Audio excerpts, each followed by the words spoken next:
Hey guys! Tonight we begin in the sun-baked, olive oil-slicked world of ancient Greece. A land of philosophy, democracy, and statues that didn't believe in pants. But behind the legends of Plato and Sparta hides a much harsher truth. Because while Greece gave us the roots of Western civilization, it also gave its people a daily fight for survival. So before we dive in, like the video and subscribe, but only if you genuinely enjoy what I do here. Drop a comment with where you're watching from and what time it is. It's always amazing to see who's here. Now dim the lights.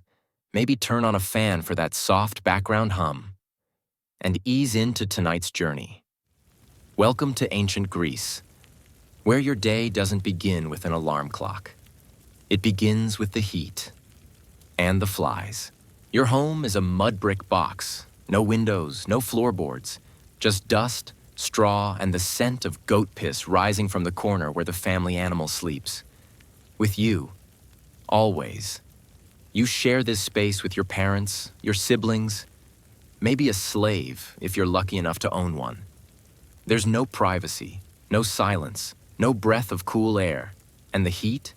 It doesn't just warm the room, it seeps into the walls, into the dirt, into your bones. You wake up soaked. Not just in sweat, though there's plenty of that, but in the thin oil you smeared on your skin last night, hoping it would keep the lice away. It didn't. Your neck itches, your thighs burn, and your only cloak, the one you used as a blanket, still stinks of mildew and smoke. You didn't sleep. You twisted, you twitched, you endured. You wake to your father coughing, your mother grinding barley, your brother mumbling in dreams. There's no separation here, just bodies, breath, and the shared fatigue of people trying not to die poor. And this swamp of heat, fleas, and exhaustion, this is the best part of your day. You step into the light, dust blinds you, your eyes sting, the sun hits hard, reflecting off stone and dry earth like a slap. No shoes? Then your feet already burn. Sandals? Just thin leather strings, barely holding. You step carefully, because the street is also the sewer, the butcher's floor, the dumping ground. Blood, piss, donkey filth. And something worse. You carry 2 clay jugs. They're empty, but heavy enough to remind your spine who's in charge. You fill your jugs, carefully, slowly. One crack in the handle, and your whole morning is gone. You carry them home, one on each hip. Each step a test, one stumble and they shatter. By the time you return, your arms are numb. Your back screams. You're 17, but you move like someone twice your age, and you haven't eaten. Breakfast isn't a meal, it's a task. A barley cake, 3 days old, stored beside the goats. You chew because you must. It tastes like sand. If you're lucky, it's dipped in wine. If not, it's water, and that's a gamble. No fire, no eggs, no table. You stand, you swallow, you move. The family eats in silence. Or not at all. Father eats first, then brothers, then maybe your mother. If you're a daughter, you wait. If you're the youngest, you might get a bite. You smell yourself and pretend not to. There is no real bathing, just ritual. You rub oil on your skin, not for comfort, but to trap dirt. Then you scrape it off with a curved bronze blade, a strigil, if you're lucky. If not, a broken shard of pottery. If you bleed, too bad. If you're clean, you're still not. Soap doesn't exist. Shampoo is a myth. Toothbrushes are twigs. Your breath smells like sour bread and old wine. So does everyone else's. You spit. Rinse your mouth with vinegar. It burns. You do it again. Then you dress. If you're a man, it's a chiton, linen wrapped and pinned. If you're rich, it's dyed. If you're poor, it's dust-colored. If you're a woman, you dress for safety. One exposed shoulder, and your life can unravel. You leave the house, or you're told to stay in. If you're a man, the city is your arena.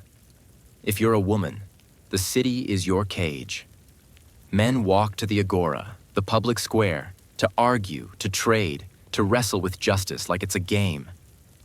Women stay behind walls, spinning wool, grinding grain, bleeding into the clay floor. If you're a child, your hands are already calloused. You've worked since you could walk. No toys, no school, just chores. Or, if you're male and fortunate, lessons, in poetry and war, in both. Because in this world, beauty and violence are twins. You pass through the marketplace, not to shop, to survive. You dodge a fishmonger's blade. You step over a dead dog. You avoid the tax collector. His eyes are always hungry. You hear a philosopher ranting, and someone vomiting behind him. Both sound like truth. You see men training at the gymnasium, bare-skinned, gleaming with oil, their bodies carved like statues, their minds sharpened like blades. They wrestle, they bleed, then they quote Homer. You try not to stare, because if you stare too long, someone asks a question. What is justice? What is courage? Why do you exist? And if you answer wrong, they laugh, loudly. That's Socrates. You just failed his test. There's no makeup exam, no second chance, just shame. You move on. If you're a citizen, you train for war. The phalanx is life, shoulder to shoulder, shield to shield. You don't fight for glory, you fight for obligation, for land you'll never own, for leaders you'll never meet. You supply your own armor. If you can't, you fight with a spear and a prayer, and hope you're not in the front line. If you're from Sparta, you've trained since you were 7. If you're from Athens, your training came later, but it never ends. You don't retire. You die.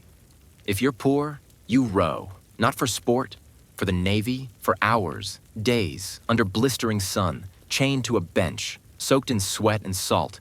You row because it's that, or starve.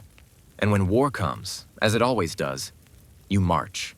You bleed. You bury your friends. You come home changed. Or you don't come home at all, and no one writes your name down, not in stone, not in songs, not in the laws you died defending. You simply vanish, like most people do. Because history remembers victory, not the hands that made it happen. You are a woman. That means your path was written before your first breath. No vote, no voice, no escape. You wake before the men, fetch water, grind grain, tend children, clean what cannot be cleaned. You do it not from love, but because no one else will. You eat last, sleep last, speak least. You're married by 13 to a man twice your age. You didn't choose him. Your father did. The dowry was the deal. You bring linens, maybe jewelry. He brings control. Your body is not yours. It belongs to the household. Your job is to produce sons, strong ones, who will fight, die, be remembered. If you bleed to death giving birth, the city sighs and moves on. You don't walk alone. You don't attend the theater. You don't speak in public. If you're seen too often outside, they whisper dangerous. Spartan women walk freely, speak loudly, own land, train their bodies. But even their freedom is a lie. It's not liberation. It's duty. They breed warriors. If they can't, they're shamed. If their sons die, they're honored. If they cry, they're weak. You live behind walls, behind veils, behind silence. If you learn to read, it's a luxury. If you write poetry, it's erased. If you feel love for another woman, they call it a phase, or worse, a threat. You are not a citizen. You are not a participant. You are property with a name. And you are everywhere, in every household, in every shadow, in every silence history forgot to write down. You exist in the gaps, between laws, between myths, between glories carved in marble. You survive without acknowledgement. You vanish without legacy. Now imagine you are not free. Or don't imagine. Because odds are, you aren't. Maybe you were born into it, maybe captured. Maybe your village lost a war no one remembers. Now you clean, you cook, you haul. You are beaten when ordered, sold when convenient, and discarded when broken. You have no rights, no legal name, no future. You are someone's tool. If you die, you are replaced. If you run, you are punished. If you resist, you disappear. Some serve in homes, some teach children, some manage money, but status means nothing. All are replaceable, all invisible. In the silver mines of Lorient, people crawl through tunnels no wider than a coffin. Children live underground, breathing dust until they stop. No one counts the bodies. No one tells their stories. This isn't a flaw in the system. It is the system. And when people praise Greek democracy, they stand on the backs of the forgotten. You get sick. Of course you do. Everyone does. There are no hospitals, no antibiotics, no real knowledge. You don't know what bacteria are. You don't know why wounds turn black. You don't know how to stop a fever. What you do have is olive oil, honey, vinegar, prayers. Maybe someone bleeds you. Maybe someone burns herbs. Maybe someone whispers to Apollo. Maybe you survive. Maybe you don't. If you're giving birth, the odds are worse. One bad turn, one weak breath, and it's over. There is no anesthesia, no clean blade, no mercy, just screaming. Then stillness. The gods are watching, but they do nothing. And if you live, it's called a miracle. The gods are always watching, but they do not love you. They envy, they punish, they destroy out of boredom. You don't pray for comfort. You pray to be ignored. One wrong step into a sacred grove? Sacrilege. Spill wine without offering? Insult. Forget a name during a ritual? Omen. And omens mean everything. You burn barley, pour wine on stones, slaughter goats, not for blessings, but to avoid disaster. A stillbirth? The gods are angry. A drought? You failed a vow, an earthquake? Someone crossed a line. You don't believe because you understand. You obey because fear is the only currency the gods accept. And when disaster strikes, it's never random. It's punishment. It's divine arithmetic. And the equation always ends in pain. And then there's philosophy. You walk through the agora and see a man sitting cross-legged in rags. People gather. He asks questions no one wants to answer. What is beauty? What is truth? Why are you alive? You try to respond. He dismantles you with a smirk. His name is Socrates. He owns nothing, fears no one, and uses words like weapons. Here, ideas are not gentle. They're gladiators. Weak ones die. Strong ones evolve. Thought is combat. Everyone is watching. Debate isn't polite. It's blood sport with logic. If you fail, you're mocked, dismissed, shamed. There's no second chance, no safe space, just judgment, cold and public. This is the birthplace of reason, and it does not care how you feel. It cares only if you can endure it. Democracy, the pride of Athens. People power, but not all people. You can't vote if you're a woman, or poor, or foreign, or enslaved. You must be male, free, over 30, and registered. Even then, it isn't civil. It's chaos. You vote with pottery shards, ostraca. You scratch in a name, sometimes a rival, sometimes a friend. Whoever gets the most is exiled. 10 years. No trial, no defense. Just gone. This isn't politics. It's theater. Assemblies last for hours. Open air. Brutal. You shout to be heard. You lie if it helps. You flatter. You incite. You read the crowd and play their rage like music. Truth is optional. Power is everything.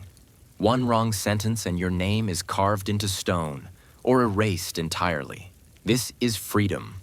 More than empires before, more than most after. But it is not safety, not equality, not mercy. And behind the shouting, behind the votes and the laws, something older waits. Something colder. Death.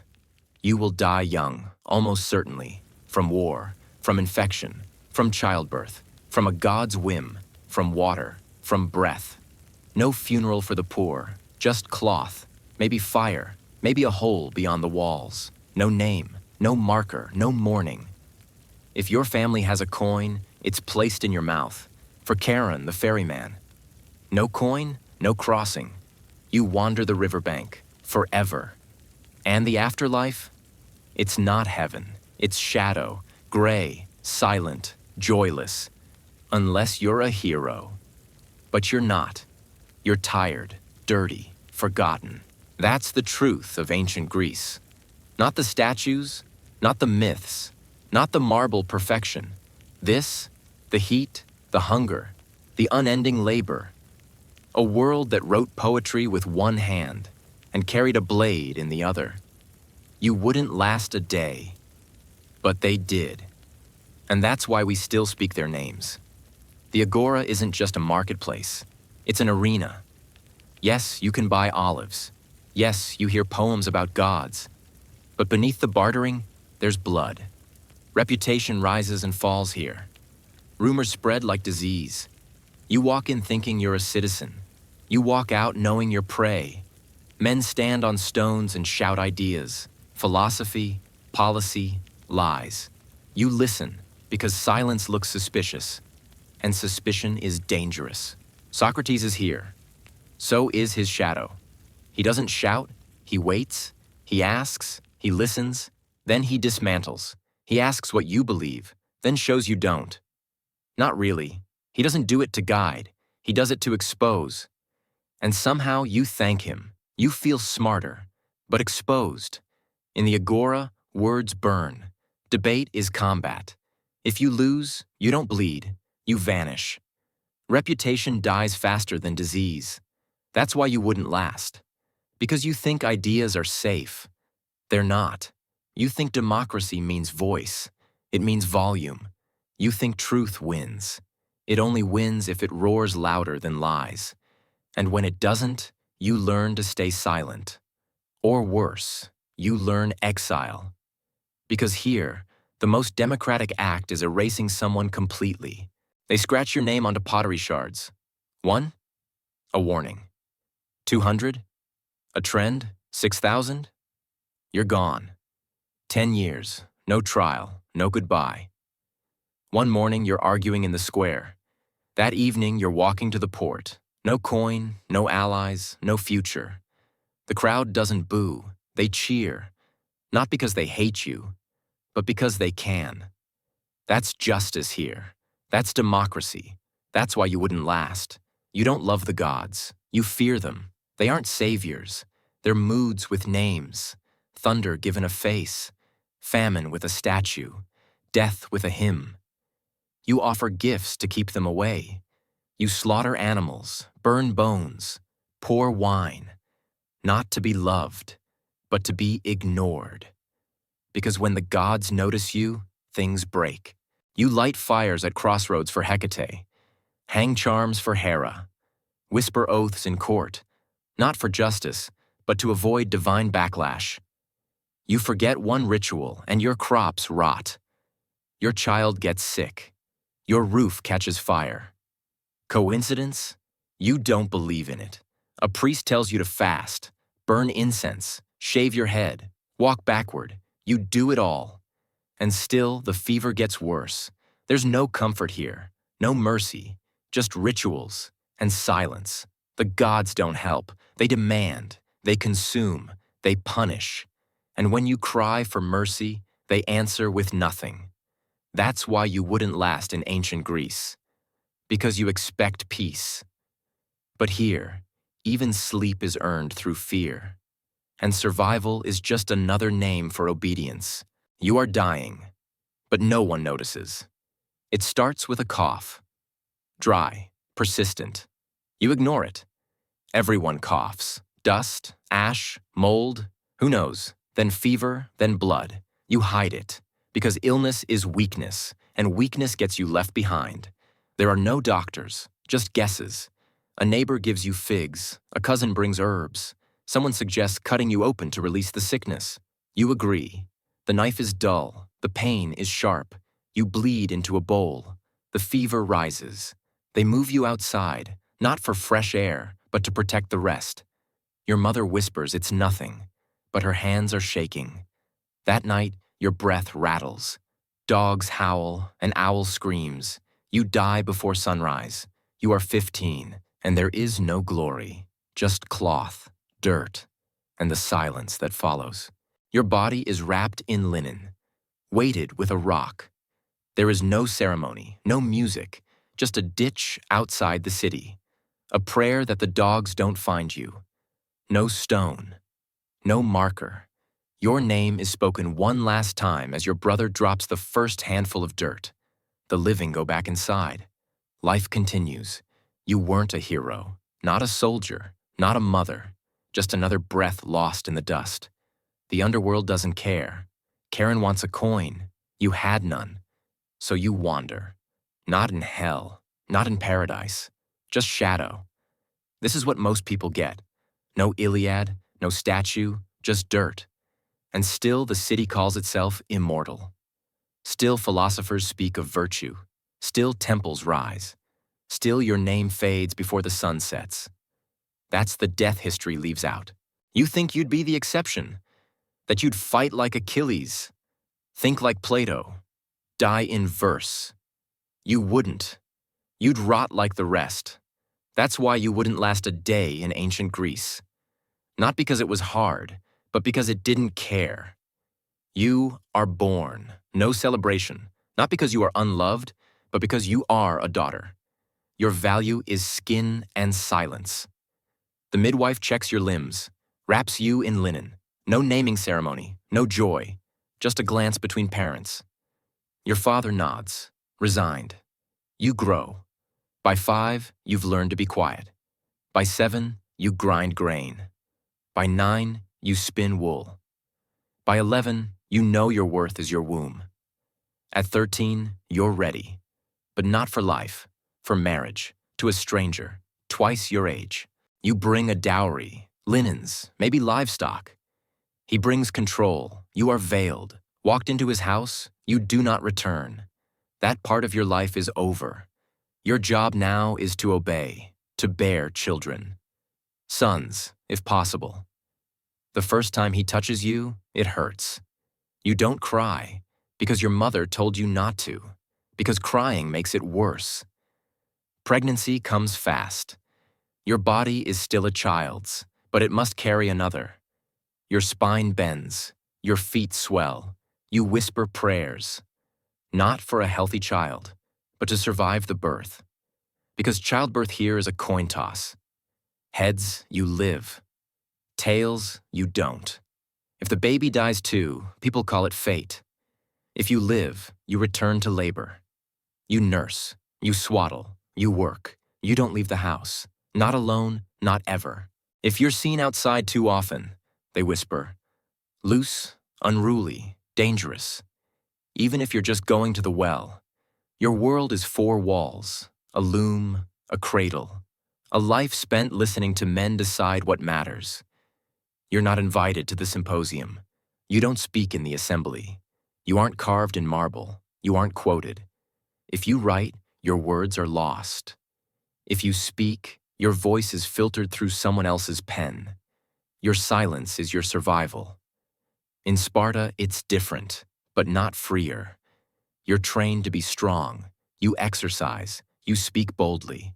But it's not for you. It's preparation. You are breeding stock. Your value is in the sons you produce and how well you raise them to die. And you must smile while doing it. You watch your 12-year-old be taken for training. You don't cry. Because Spartan mothers don't weep. They bury. You live in a world ruled by gods born from chaos and stories written by men. None of them were written for you. You are a ghost in your own lifetime. That's why you wouldn't last a day in ancient Greece. Because here, womanhood isn't life, it's sentence. You think you live in the cradle of democracy, but you're not invited inside. You see the crowds gathered on the hill, men shouting, debating. You hear the roar of freedom, until you try to speak and realize your voice was never meant to exist here. You don't vote.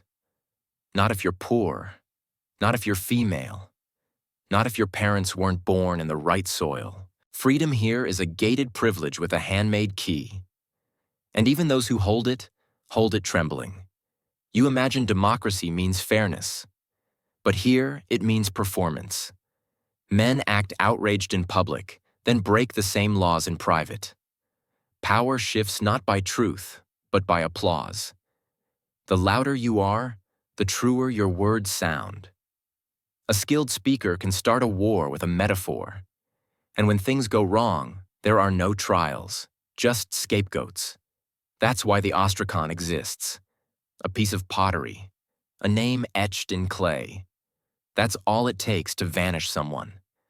6,000 votes, and you're erased. No crime needed, just fear, just envy. Just enough voices willing to say you're dangerous. And in this democracy, that's all it takes to disappear. One day you're a leader, the next, a memory. Even Pericles, the builder of the Parthenon, feared the pottery. The system doesn't protect you. It exposes you. Your enemies don't need to kill you. They only need to turn the crowd. Because here, the people are the court. The people are the sword. And the people forget. Fast, you serve, you fight, you bleed. But the democracy you protect does not protect you back. You give your youth to war, your silver to taxes, your sons to the city, and in return, you get a voice. But it can be taken in a whisper. Freedom here is fragile, loud, temporary. And when it breaks, there is no appeal, no justice, just pottery shards, just absence. That's why you wouldn't last. Because you think rights mean safety. Here, rights are rewards, and they can vanish the moment you disappoint the crowd. You want to be remembered. Everyone does. It's the only immortality Greece offers. No heaven, no paradise, just memory, carved in stone, sung in verse, whispered by descendants. But the price is high, and almost no one pays it. You walk through the city and see statues, men frozen in triumph, muscles coiled, names etched in marble. Pericles, Leonidas, Themistocles. You think they were gods? They weren't. They bled, they lied, they betrayed. And for everyone remembered, 1,000 vanished. No stone, no verse, no name. Just silence. You think remembrance is noble. But here, it's business. Scribes must be paid. Poets must be fed. Statues must be commissioned. Memory is not about greatness. It's about access. And even if you are great, if you kill the right men, say the right words, it still might not be enough. Memory is fragile. One shift in power, and your name is erased. One rival with a better speech, and your story is rewritten. One mob with a grudge, and your statue is pulled down, your house burned. Even Socrates, the great questioner, was executed by his peers, not for murder, for words, for asking too much. He drank poison in silence, surrounded not by glory, but doubt. That's what truth buys you here. Not peace, not legacy, just the right to vanish with dignity. You want to be remembered? Then you must entertain. Win wars. Say what they want to hear. Or die in a way they can't ignore. Your blood must tell a story. Otherwise, you're just another body between plagues. If you're a woman, it's worse. Your name survives only if tied to a man. Aspasia was brilliant, but remembered as someone's partner. Sappho's poems remain, but in fragments, like whispers. Most women's names decay in dowry lists. And if you're born without freedom, memory ends with breath. No epitaph, no tale, just silence. You wonder why they risked so much, why they stood before crowds shouting. It's because they knew life was short, the gods were cruel, and death never asked permission. So they screamed into time and hoped someone would listen. That's why we know their names. But you wouldn't last, because you want legacy without pain, honor without scars, memory without sacrifice.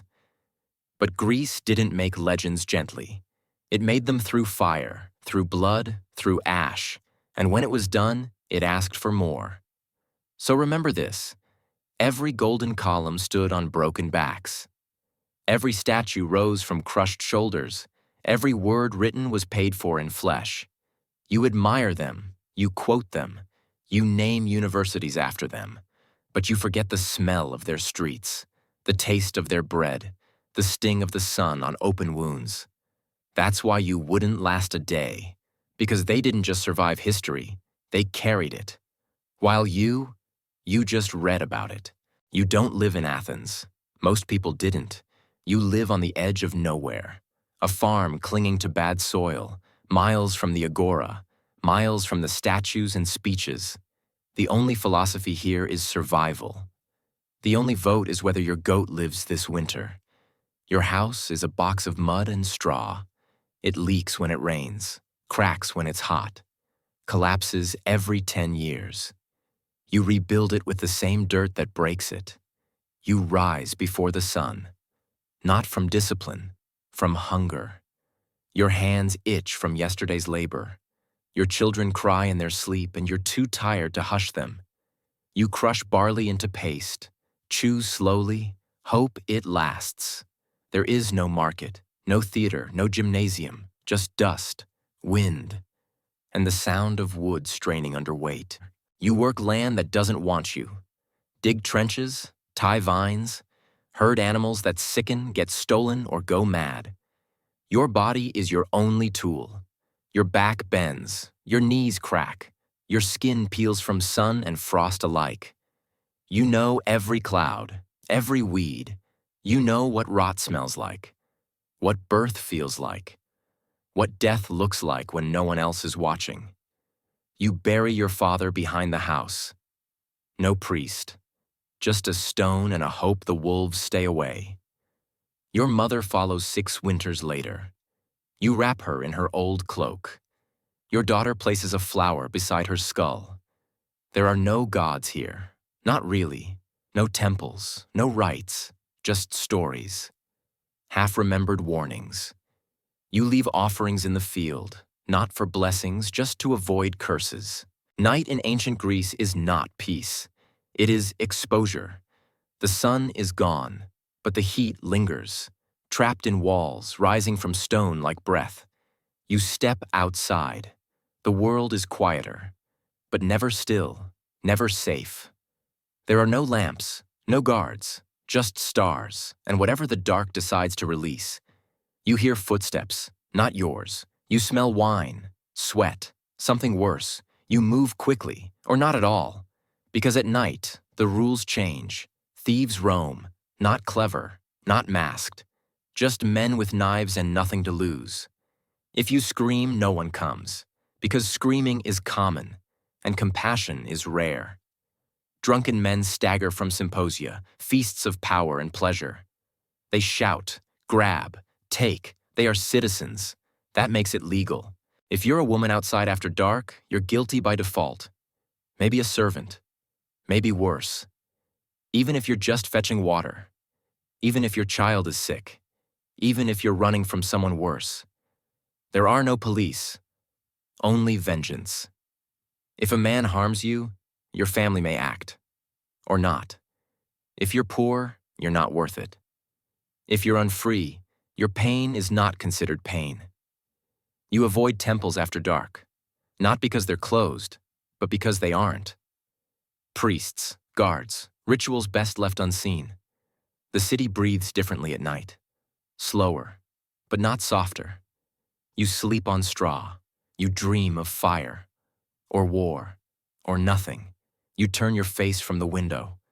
Hope the rats stay out. Hope your child doesn't cough blood. Hope the gods forget you. Because night is when they remember. You look at the stars. You think of myths. You wonder if Orion sees you, if Apollo cares. But the stars don't blink, and the myths don't answer. You sleep, or try. And if you dream of something you'll never say aloud. Another world. One with clean streets, steady lights. A night that means rest. You wouldn't last a day in ancient Greece.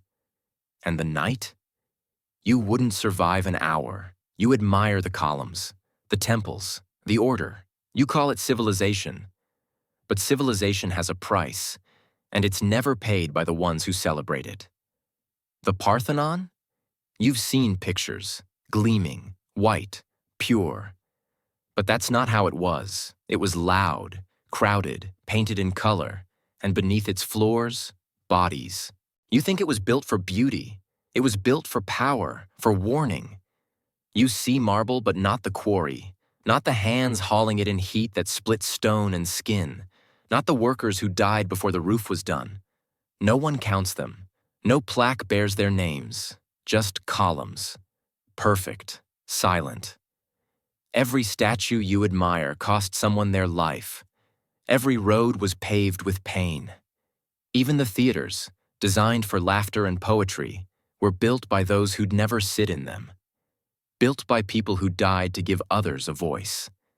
You quote Socrates in the Agora, but the stones beneath your feet are slick with centuries of hunger, of labor, of silence. The aqueducts? Dug through bodies, carried on backs, celebrated by none. Just water and what it washed away. And what? You call it progress. They called it Tuesday. Nothing was built without breaking someone. Nothing sacred was raised without sacrifice. But the records only remember the architects. Not the laborers, not the broken, not the buried. Even faith required scaffolding. Temples needed gold. Altars needed stone. Priests needed help to clean the blood. Each offering needed someone to kill the goat. You want to visit Delphi? You'd be the one dragging the prophetess's stool up the mountain. You want to attend a festival? You'd be the one cleaning up entrails while others danced. You think you'd be one of the elite, one of the thinkers. But odds are you'd be the one holding the rope, sweating through your only tunic, praying the scaffolding doesn't collapse. And if it does? Another body, another stone, another layer in the foundation. You wouldn't last a day in ancient Greece because the beauty was built by people who never got to see it. And you'd be too broken to admire it. You are 7 years old. In most places, that means games, wonder, learning, but not here. In Sparta, 7 means war. Today, you leave your mother. She doesn't cry. She's been preparing since your first steps. Strength is duty, emotion is failure. They shave your head, strip you down, hand you a cloak and a plate, no shoes, no protection. You enter the agog, the crucible, the machine that turns children into weapons. And the first thing it teaches you is how to hurt. You sleep on reeds, you gather yourself. You eat once a day, if you earn it. If you're clever, you steal. If you're caught, you're beaten. Not for stealing, for failing. Pain isn't avoided, it's assigned. They teach you to endure, to bleed without flinching, to see death and not blink. The boy beside you dies from infection. No one pauses. His name fades before his body cools. You learn to kill before you learn to love. At 12, they test you. Not with questions, with fists, with knives. You survive or you vanish. If you rise above the bruises, they let you lead the others. You pass down the violence. You become what broke you. By 18, you are a weapon. You eat in silence. Sleep with your shield. You don't own your body. The state does. You are told love is reserved for war. That dying in battle is the only noble death. If you return without your shield, you are cursed. Mothers disown you. Sisters spit on your name. Sparta doesn't forgive fear. It glorifies death. In Athens, training looks softer, but leads the same direction. Boys study poetry, music, law, but the sword is always waiting. You memorize Homer and how to drive a spear through someone's gut. You learn the rules of democracy and how quickly they dissolve in war. You dream of glory. Then you see your first battlefield, You watch someone die, screaming, or worse, silent, and you realize no one told you how loud death is, how heavy a man becomes when the life slips out of him. You vomit, you shake, you cry, then you march again, because that's what survival demands. You must forget softness, forget fear. You must become what the city needs, another name on a long list of sacrifices. You wouldn't last a day in ancient Greece, because here, childhood ends at 7, and war never ends at all. The gods are everywhere, and they are not kind. You don't worship them, you fear them, you burn, you beg, you offer. Not for blessings, but to be spared. There is no forgiveness, no salvation, only risk. You step into the wrong grove. Apollo takes your sight. Say the wrong word. Artemis takes your child. Spill wine without offering, and Dionysus takes your mind. The gods don't need reasons, only excuses. You bring offerings, grain, wine, blood. You burn bones. You whisper names. Not because you believe it works, but because not doing it is worse. The silence? That's the best outcome. You light fires at crossroads, hang charms on children, fast before court. You don't trust the gods. You survive them. Even the oracles don't guide you. They speak in riddles. A great empire shall fall. Yours, theirs, doesn't matter. You still act. You still obey. You change your life based on words from a swaying priestess high on smoke. And when it goes wrong, no one blames the gods. They blame you. Because faith here isn't comfort. It's theater. It's law. It's danger. To doubt is to risk exile. To question is to invite death. Just ask Socrates. He was charged with corrupting youth, with dishonoring the gods, not with weapons, with questions. He was given poison and silence. The gods didn't save him, because the gods don't save anyone. They take, they punish, they break. And when you pray for mercy, they answer with nothing. That's why you wouldn't last a day, because you expect comfort. But here, survival is bought with fear, and rest is something you earn by staying invisible. Nothing belongs to you, not your house. The state can take it, not your children. They can be drafted, not your time, not your body. It belongs to husbands, to masters, to gods. You are always watched, always measured, every hour spoken for, every thought borrowed. Even your grief is rationed. If your son dies, you're expected to smile. If your husband falls, you thank the gods. If your daughter is sold, you understand. You don't choose your fate. You're born into it. You're told hubris, wanting more, is the worst sin. And when you die, you don't choose your legacy. Someone else writes your name, or doesn't. That's why you wouldn't last in ancient Greece. Because you think life owes you something. Here, life owes nothing, it takes. And if you're lucky, it lets you keep a little breath for tomorrow, until even that is gone. You get sick, but this time, so does everyone. It spreads. Not slowly, not fairly. It comes like breath from the underworld. By sunset, your neighbor's child is dead. By morning, so is his wife. The plague doesn't care. It boils your skin, burns your lungs, turns blood black. You scream, you hallucinate, you bleed from places that don't make sense. The doctors don't help. They wave herbs, burn incense, pray. The rich flee, the poor rot. Wells go bad, temples fall silent, the priests die, the animals die, the gods look away. And you realize the truth. There's no punishment, just indifference. The fires burn the bodies, the names are lost, the silence grows. And when it ends, no one mourns. They survive. That's all. You walk past bones and forget who they were. You eat in the same spots where people died. You whisper, "We are not special." That's why you wouldn't last a day. Because when the gods turn away, There is no one else coming.